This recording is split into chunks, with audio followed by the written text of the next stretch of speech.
ito ng matatag na pananampalataya, pagtitiis at espiritual na pamana ng mga tao sa lungsod.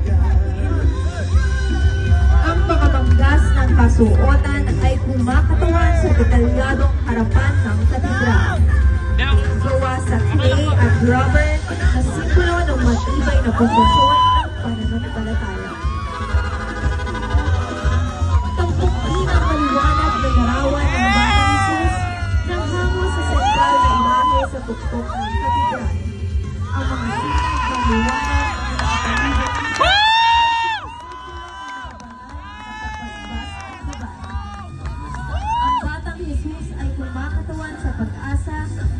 bagong simula at sa mapag-arugang pangangalaga ng pananampalataya na humahaklo sa buhay ng mga tao.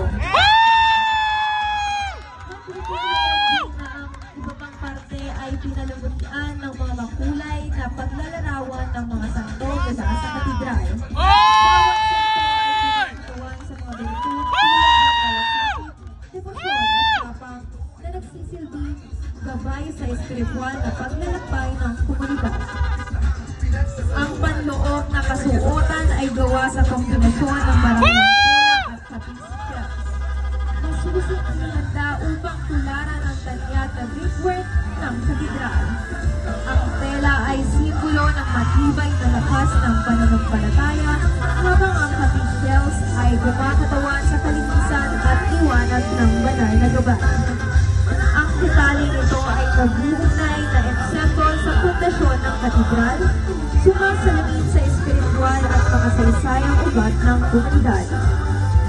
Ang kabuuang disenyo ay muling binuhay ang tradisyonal na Pilipiniana na may makabagong estilo, pinaghalong kultural na pamana at modernong stil. Ang silhueta ay nagdiriwang ng kagandahan at lakas ng mga kababaihang Pilipino habang nagbibigay galang sa walang hanggang ganda